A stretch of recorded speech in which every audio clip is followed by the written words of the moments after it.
Welcome back to Revolution Radio.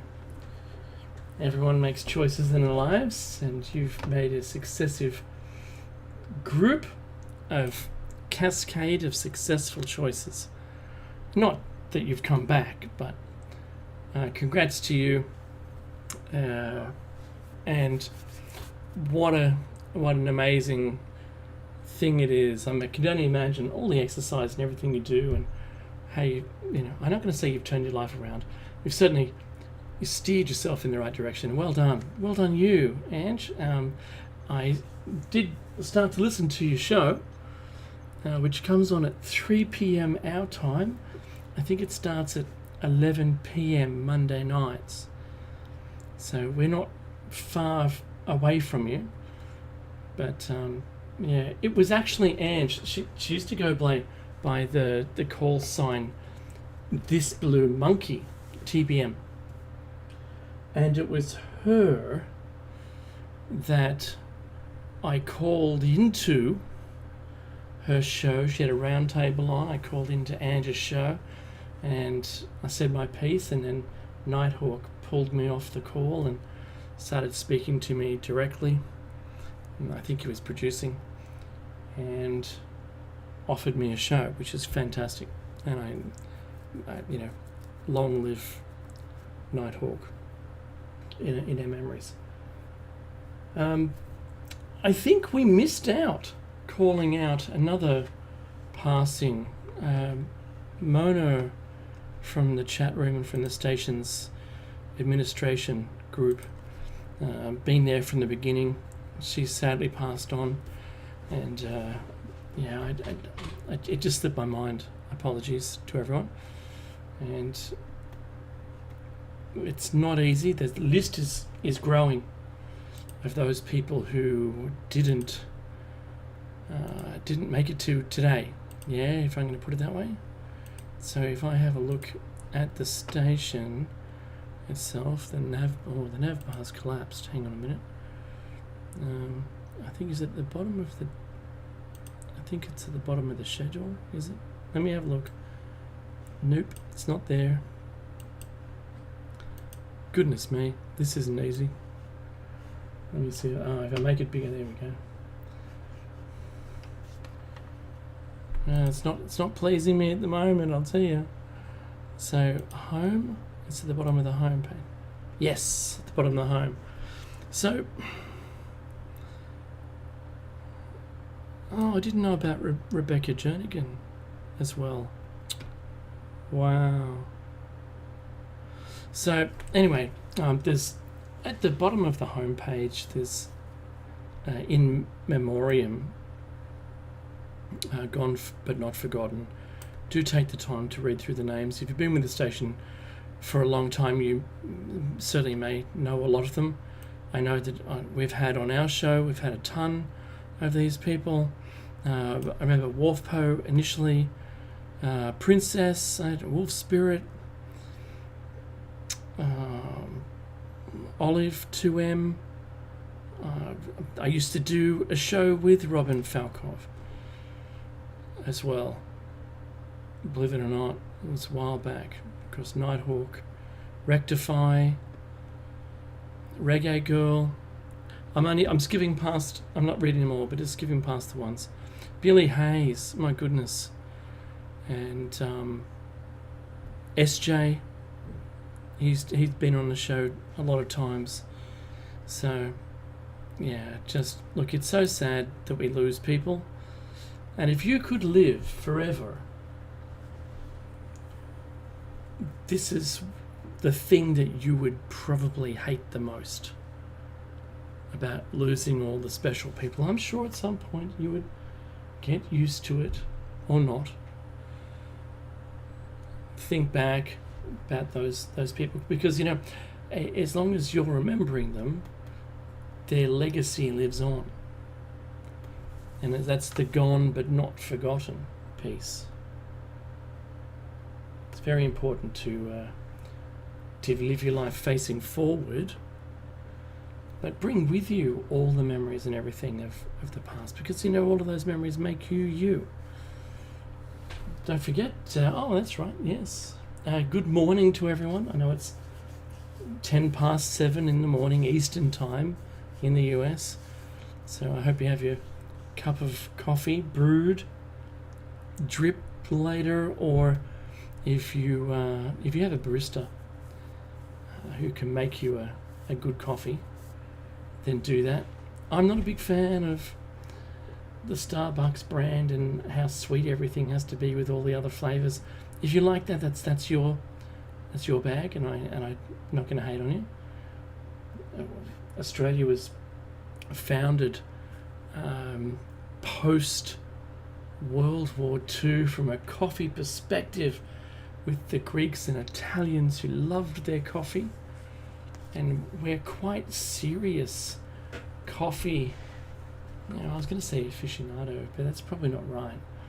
And we're not uppity about it. We just like a good coffee. Most, you can call them milk bars in the olden days. They turned into coffee shops. They really did. And some served some sweets or something else along with it. But you can turn over a good business with selling coffee multiple times to the same person per week, whereas other stores, it's an occasional shopper of the same person, yeah? So every time you go shopping, I'll get a coffee. Well, for me, it's every morning I'll get a coffee, and then a bit later in the morning, I'll have another coffee. And then I try not to have them past midday, but it's occasionally I will. And I might change it for an energy drink or a caffeinated black bubbled liquid from one of the major brands. You probably know who they are. So I'm so addicted to caffeine, but I like to come down easy off it, and I don't like to have too much where you get that coffee sweat. Just hanging in there. I might buy one and then sip it through the afternoon, so don't take it all at once, just to keep my levels high on the caffeine. And I don't know, I try to avoid that 2 o'clock crash, or the 1 p.m. to 3 crash, where all you want to do is just go to sleep. I maybe shouldn't be burning the candle at both ends, but what are you going to do? It's kind of my lot in life. There's my C-3PO quote for the day.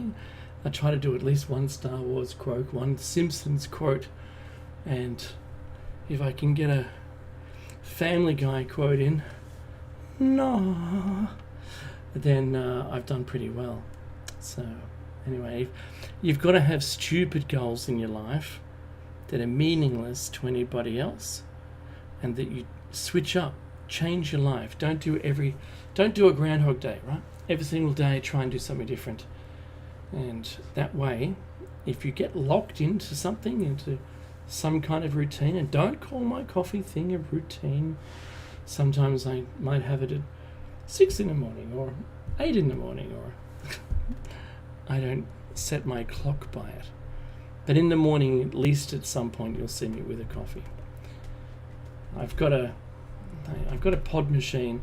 I had a pod machine for a long time, and then I turned that into the pods, stainless steel pods, with the filters and the coffee and the ground coffee, and ground my own coffee, and I did all of that, and there was so much effort in doing that. I just do coffee grinds the way I liked the grind.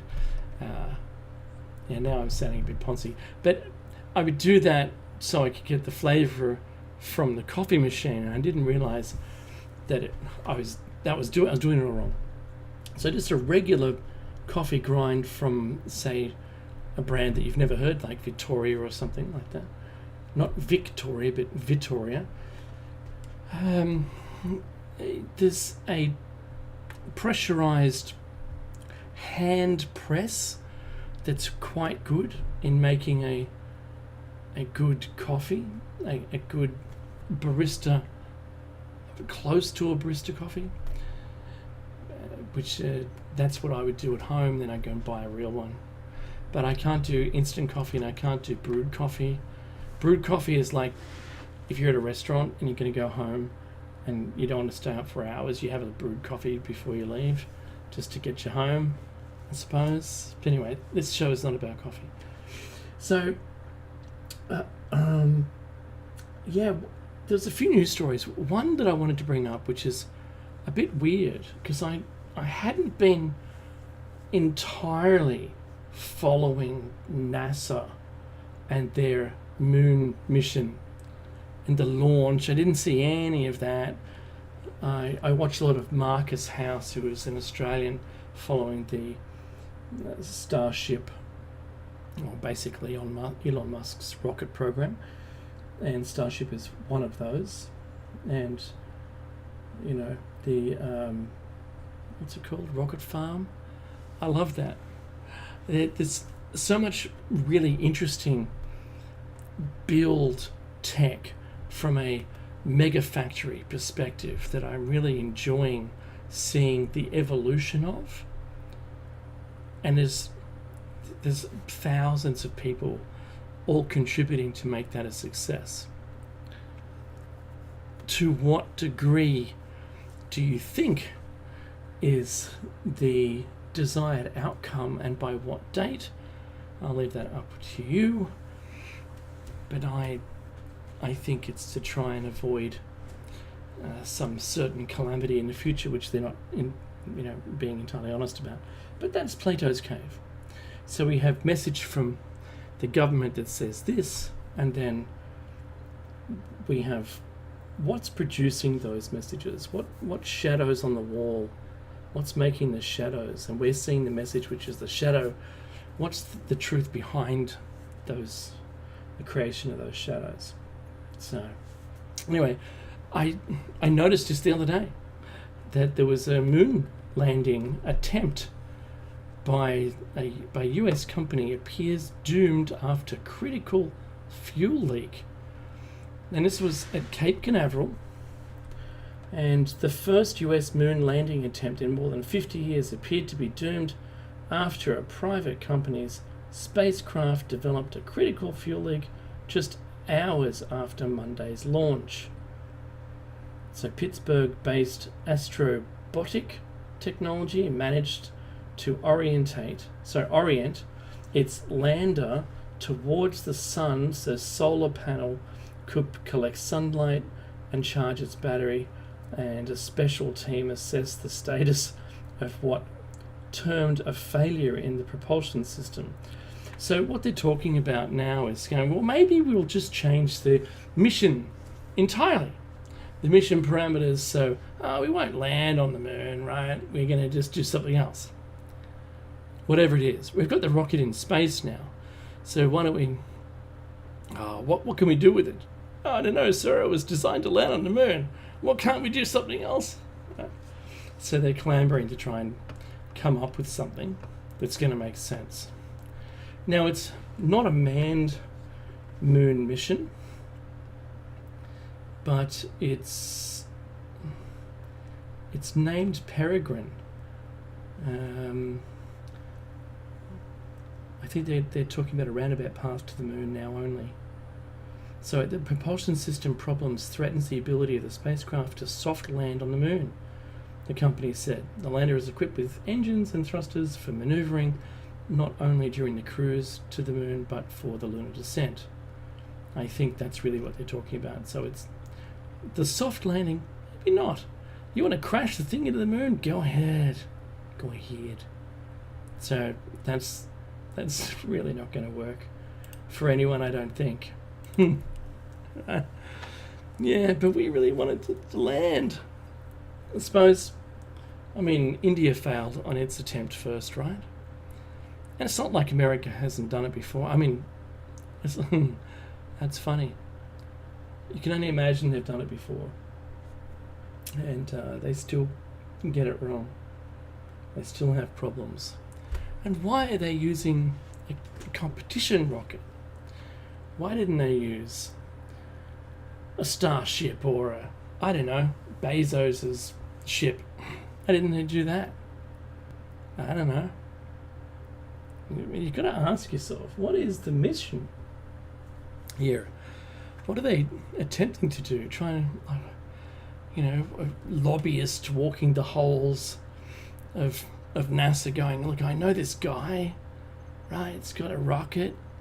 Maybe we can use that to go to the moon. How much is it going to cost? I don't know, but I'll find out. Hey, Joe. Hey, Joey. What's it cost? And again, I gave him a good price, and sure enough, it got approved, and there you go. But yeah, it's got a fuel leak. So who do we buy this car from? No, can we take it back to him? It says, I think it must have been a burner phone they gave us, the number 4. I'm making all that up. None of that happened. It's just really disappointing, right? So my belief, this is only me, and it's super thin, and I haven't got any proof, but I'm seeing with the EV, the decline in EV sales, because power's going up. In Australia, they just announced that they're going to lift the cap on the cost of coal internally within Australia. And that means all of the power companies are going to raise their prices. Even though coal has now come down and is now just as cheap as it was before, and during COVID, when it spiked up and became ridiculous, we're now paying for that loss of the power companies that needed to buy the coal. They're now doing a recoup drive, and we're going to be paying for that loss, but then they won't bring the numbers down. It'll just be the new expected high, like fuel, like petrol for your car, gasoline. Just walk away. Leave the gasoline. Right?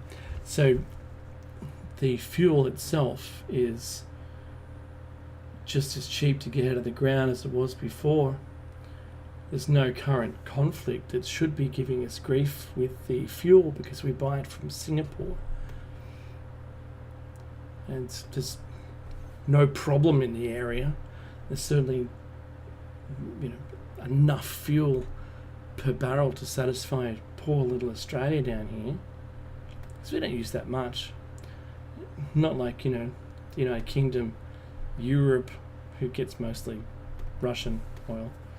But the US, who imports a whole bunch, but they actually have enough. I think they're the 4th largest oil reserve in the world, which is some extraordinary numbers. And they've got cheaper fuel than we do, so we've got to buy it on the market.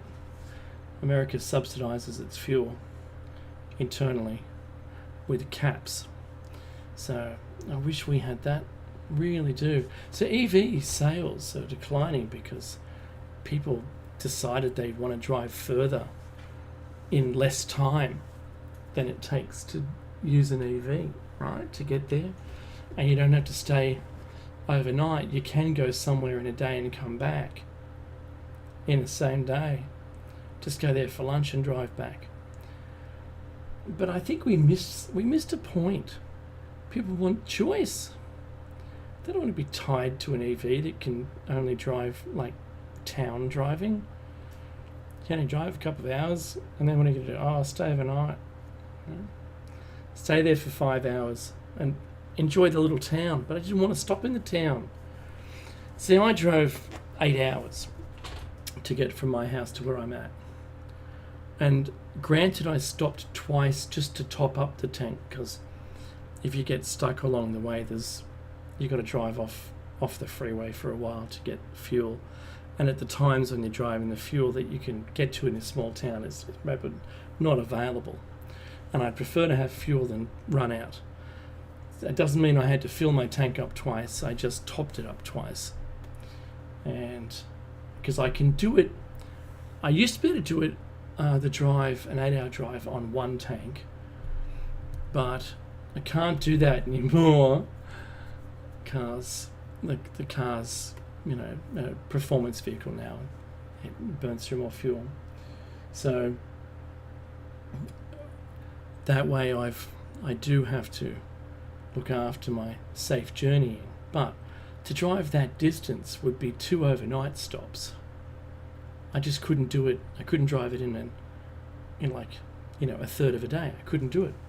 I think it's 7 hours 55 minutes, and it takes only 10 or 20 minutes of stops.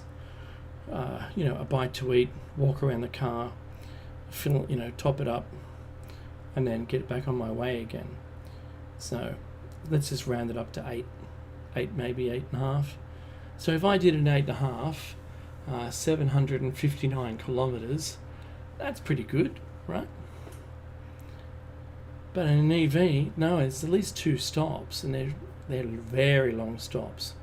So if you're on holidays and you've only get so many days a year holidays, how do you do an EV trip with the family? You just have to stop at these small towns you never wanted to visit. I don't think that's enjoyable. People's choices are changing. You live in an apartment building where there is no charging facility, or maybe there's no parking. There's only on-street parking or something like that. You can't leave your car out there charging during the night. So it's a very selective audience that the EVs are really made for. Hybrids, on the other hand, are actually where car manufacturers are leaning at the moment. They're leaning towards back to hybrids again, and maybe fuel cell, which is pretty good to see. They're the most efficient, and at least they bring down the net new carbon. And even my car, with its fuel consumption, if I was to run it on the race fuel, the E85, then the net new carbon is only, it's probably a third of what my car was producing using regular net new, 100% net new carbon fuel. And if you don't know what I mean, 100% net new is just conventional fuel, and E85 is 85% of that is renewable or recyclable carbon. And if you think about it that way, then I can drive up here for about the same as a Toyota Corolla hybrid car with the same net new emissions, because they don't currently make a hybrid Toyota Corolla that can take E85. I couldn't compete against it if it did that, but certainly I can compete against it if there was a global push to get everyone to E85, at least in all the conventional vehicles. We'd see a tremendous drop in carbon emissions. But just remember that the carbon emission drop is only affecting the small 10% of your nation's carbon emissions. The other 90% are, say, big industry, big coal or big power, whatever you wish to do, mining, and farming, so primary industries. So those are the rest of the pie. There's a couple of little minor slivers that you shouldn't even worry about. But so this is the joke. We're the ones paying the bill, having to change our lives, and when those others aren't turning their emissions around, and we can't save the world. Even if every single person in the world suddenly woke up and they had an EV in their garage, and power was free, let's just call it free, and it didn't pollute anything. There was no outsourced power production where all of the carbon is being made. So for instance, everything that you put into your car in Australia, there's only a very small percentage of renewable energy that is going into your car, because it's getting made. Whether it gets to you or not is irrelevant. So we don't have nuclear in Australia. We have a little tiny bit of hydro, and we have some solar and some wind, but the majority of everything that we use is coal driven, because we have a ton of coal. All they have to do is make carbon capture a real thing. If we can start to capture the amount of coal, at least to equal what we produce, then fine, just keep using the coal. Shouldn't turn it off so quick. Don't be so hasty. It's already too late for the temperature rising, so try and get on to what fixes it.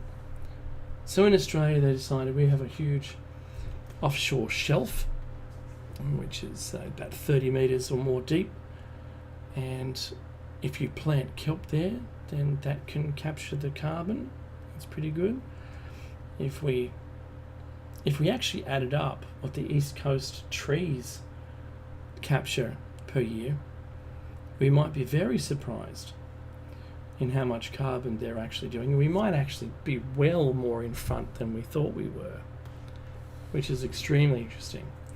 If you pour iron oxide into the ocean, the plankton start coming to life and breeding insatiably to eat that iron oxide. And they also consume carbon. It's something else. There's also a bacteria you can modify, and so that it grows quicker, consuming twice as much carbon out of the water. And of course, then the fish get to eat something that is more plentiful. And anyway, that's just the cycle of life. So why are we the ones who are paying the bill? I think it's to support Musk. I know it's stupid. I'm just going to admit it immediately, and I can take all the criticism that you can dish out. But if the company needs to fund itself by the sales of the cars, cross-subsidizing SpaceX and its development of getting people to live on Mars, then he's got the green tick. He's got the green tick from the government to go ahead. Let's just do that. Yeah, he says, hey government, I'm going to do this thing. Yeah, do what you want. We'll kind of help you a little. We'll try and mandate it. Like in the US, they decided that you can only create a car, but with fuel, but you can, but we're going to tighten up those emissions. Good luck with that. So you wouldn't be able to put a cam in it or change the exhaust or do anything to make the car better. It's just the car is what it is, and it depends on which way we look. If we look out the window when we're doing the tests, the tests are going to look awesome. So we all continue allegedly to falsify the figures so we can keep selling cars in your country. See, the threat was, I think it's something like 30% by, I forget the numbers, but there was a threat by the Biden government that said every year you have to meet a tightening target of EV sales, a growing target of EV sales in order to continue to operate in the US.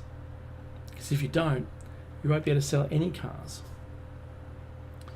So at the moment, the little intermediatory car, the hybrid, is taking a surge because they think they can keep the numbers up with those, since you don't need to charge them, and they cause many less fires than, say, e-bikes and pure EVs. According to the news, if you want to entertain yourself, go onto YouTube and say EV fire and just have a look, and you'll find montages and factories, entire car factories that have burnt down recently, including their storage yards, because of an EV battery heat overrun issue. And then when it happens to one, it'll happen to the one next to it because it heats it up, and then it's a knock-on effect, and voila, you've lost all your stock. It's awful. And I wouldn't want one of those in my garage, and then we're going to have to see building codes that if you have a car, say, I'm not saying Tesla, if you have an EV and you park it inside your house's garage, then you're going to have to build it as a fire safety room, that if it did, it wouldn't then burn your house down. You watch, you're going to see building standards change to cope with the fires that these cars are creating. They're a nuisance. Firefighters can't do anything with them. I think was it Holland or Norway? They've actually found that you can use a device on a long pole to puncture through the back window of the car, flood the inside with freezing cold salt water. I think it's minus something or other, but it's got so much salt it can't freeze, right? It's like antifreeze. And if you're in the Arctic, you can just pump out of the ocean. So this is a way of being able to prove that you can do car carrying container ships, right, for cars, not container ships, but car movement ships. And you can just flood the deck or the car itself that's going runaway with seawater. And seawater does two things. It has salt in it, which will go across the battery terminals, and when it does that, it starts to deplete the batteries really quickly. And the second thing is that it's cold, and so it starts to subdue the heat caused by the battery, and as it does that, it won't go to the next cell, then the next cell, the next cell. If you can catch it quick enough, you can save at least the car from being on fire, but it's the neighbouring cars that you're saving. So by saving the neighbouring cars, then your stock is pretty much intact. But sadly, there's all these different experiments in doing it. So you can either just dunk the car itself, entirely submerge it in salt water, in a freezing cold salt water, but you've got to punch the windows out. So you're sacrificing the one that's the problem, but you've got a very small window to do this. If you haven't seen how quickly an overheated battery in any electrical, so it's an e-bike or an e-scooter or an e-skateboard for that matter, or one of those hoverboards, or it's an EV car, how quickly that can go out of control. So first you get some smoke, then you hear some, high pressure air getting forced out, and it's usually accompanied with it's very hot flame being jetted out, the jet sound. And if you're not already out of the car with the car stopped at this point, you could lose your life. Plus the chemicals that are in the air are all terribly cancerous. You don't want to breathe that smoke in, to be honest with you. So sorry I did this tonight. Mecky's not here to control me, to put the lid on. Sometimes I feel like Wes from Mad Max. I need to be leashed. But this was on my mind today because I've been watching all of the Epstein videos, and it's very late. It's nearly midnight. There was a link. I think it's to ehack.com. So ehack.com has a link to the depositions from the court case currently going on, and you can download it. It's actually pretty cool, and read through them and hear all the testimonies, which is fantastic. But I've heard something really interesting, apart from the allegations for Prince Andrew, Richard Branson, and I can't remember the other name, whoever the other person was. Apart from those people, there's tons and tons of names, but you can't imagine each one of them is a part of it all, because you could be invited in a group and you'd never see anything. You're just like, oh, this is a great island, and they go, do you want another martini or something? Sure, I'll try a martini for the first time, right? And then the event finishes and you get in your plane and you go home, and you never see it. Maybe you weren't targeted. Maybe you don't have the money that is required to be targeted by, Epstein and Maxwell. Who knows? But if you're, a friend of a friend and you're there for social, you're bolstering them to have more confidence, and you don't do anything, well, that's fine. And I believe that there's got to be names on the list that people didn't do anything. Like Stephen Hawking, I think, was called out. But I don't think that, well, I don't know. I shouldn't really be awful. Sure, why not? I don't want to leave him out, but I don't want to include him at the same time. There's, allegedly, of course, just reading through the statements of all these names, and there's some crazy names in there. There's one guy, I think it's in Mexico or something, he went to prison. And right before the case or something like that, he was found dead, having hanged himself in his own prison cell. I'm not going to say the names of these people, right? But at the moment, I've only gotten through the stories of the girls that were involved. These are depositions or statements that they've made about what the goings-ons were, and I can't cross-examine anyone, and for me it's hearsay because it could be anything. They haven't been proven in a court of law to be accurate. I don't know. I haven't got all the way through it, but I'm really surprised. I'm really surprised that it's taken this long to get to where we're at. But then, I've got friends who say, well, nothing's going to happen anyway, don't worry about it. Don't fuss with it. Why are you even looking into it? Someone else is doing all that, right? Surely. Well, I want to know. I want to know quicker than it's being told to us. And clearly it's there to have a look at. So it's not an awful read. It's just courtroom stenographer records, or it's been transcribed from an audio recording or something like that. So not awful. I mean, it's easy. The questions are plain and simple, and it just is what it is. But the time frames we're talking, they go back a long way, right? There's a lot of history in this, and it does keep bringing up, to me, it brings up in my mind at least, the connection with getting things done, owning people, and favours.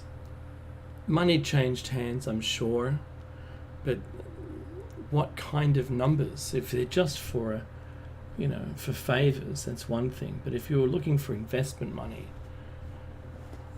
then wow. Oh, that's right. Clinton was the other name of the three names that were there. And I heard he went down to Mexico, or thereabouts, Venezuela, Paraguay. I don't know where it was, but wherever it is, he's buggered off a little. And I'm watching this current, what was it that I was seeing? There's, once again, it's another election thing, but there was the FBI guy and the lady asking questions, and one of the fellows in the Senate asking the questions about how many people in the US, to the FBI guy had been queried on the system without a warrant. And he said, the guy said, 200, roughly 200, and I think it's 78, but they rounded up to 280.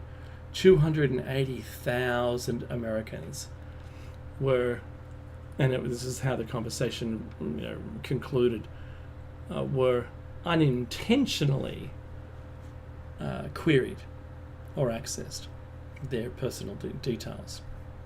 That's without a warrant. And that's appalling, apparently.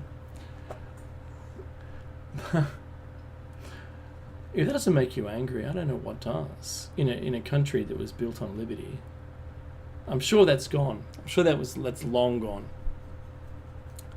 And my good friends at the NSA, clearly, who I clearly love, and also my CIA handler, whoever you are, you're obviously doing a good job, because you can hear how I'm avoiding every opportunity to say the wrong thing. But I'm just so surprised. I really am. There's, shutting down of a political opponent because you've got nowhere else to go. I can't imagine, Kamala Harris and Joe Biden on the same ticket again. I fell into a bunch of videos listening to Vivek talking, and wow, a young person finally, but he's full of the same spirit that we all were on Revolution Radio 11 years ago. God, this is going on, this is happening, and he might be saying just enough, or maybe too much, or maybe not enough to the untrained ear, someone who hasn't done any research into any conspiracies at all, understands the names of them and what they're involved in, just is going to think he's a complete nutter. That's all he talks about. That's all he's thinking of. I think out of all of the candidates, he's probably the more like a Revolution Radio host. But is he worth that kind of risk or the change? Is a good question. That's what the voter has to ask themselves. Would I vote for that guy? I'm not sure. I really don't. I don't think so. I don't think he'd get up. There was a whole bunch of candidates on the stage that were just dumbfounded that he was sprouting all this information that he was. The position he took on the government and how much change he wanted to make when he got in there, because career politicians realize really quickly you can't make any change. Making change just gets targets put on you, and if you're not playing the ball game that once you're elected, everyone tells you you're supposed to do, then you become a danger to the system. And then you end up in prison, or at least harassed in a witch hunt for the rest of your life until you shut up. And I think that's kind of what's happened. I think that's what's happened to American politics here, where we're only maybe a few election cycles behind you. We know that in Australia that they've made it very difficult for new parties to get any money at all. So the more money, the more likely you are going to win. Unless you're the aluminium smelter guy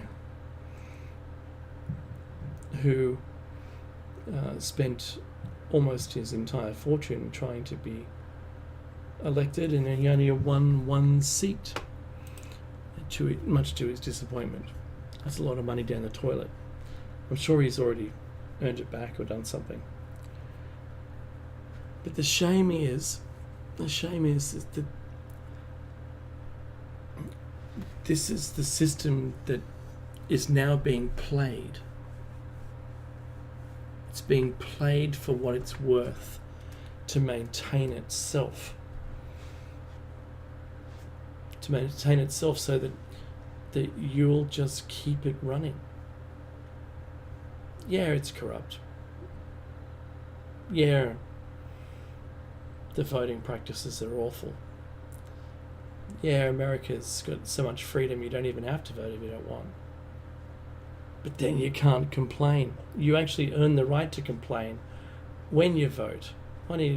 Should be an advertising campaign. And that should be the slogan. You can only... No, so you earn the right to complain if you vote in the election. Oh, I love that.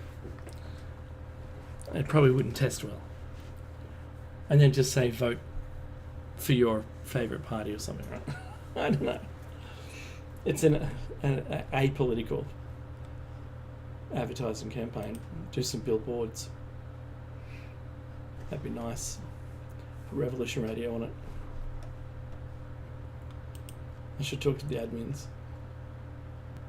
It's a pity I don't have a producer. That'd be good, because then I could hear what they were saying in one ear. But anyway. So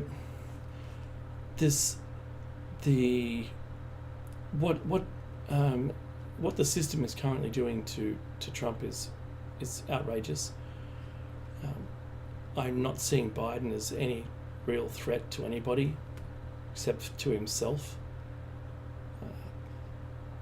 I don't know if there's a real candidate.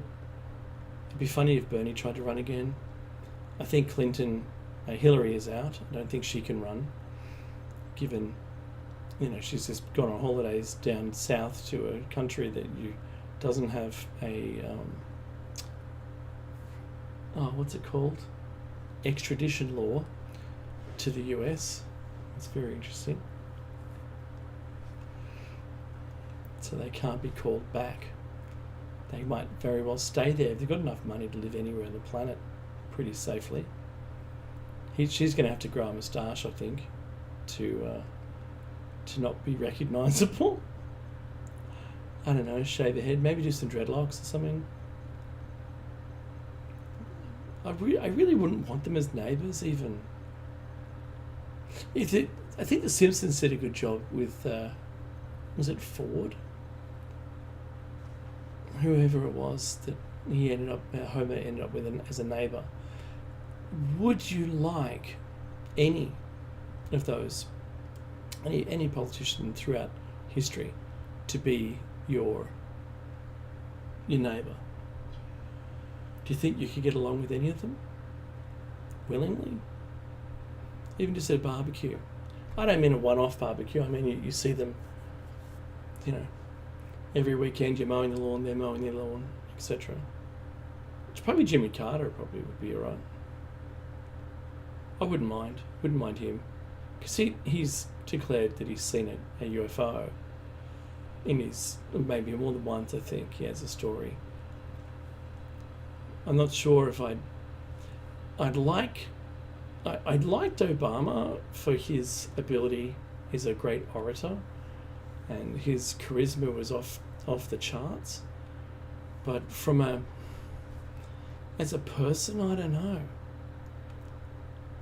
They didn't even trust Seinfeld when he did the cars and coffee thing, comedians in cars, when he had, Obama, and they just drove around the White House,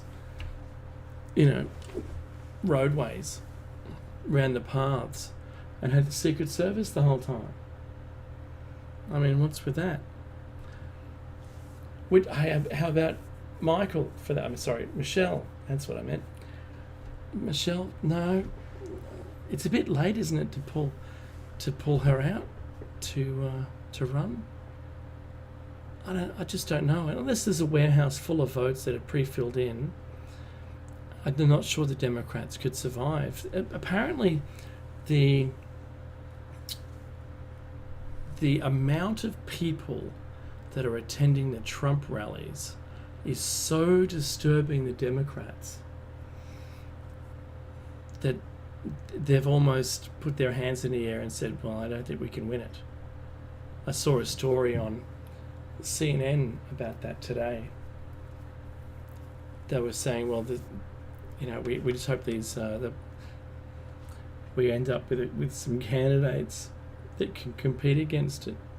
And the other guy goes, well, he's going to be in jail.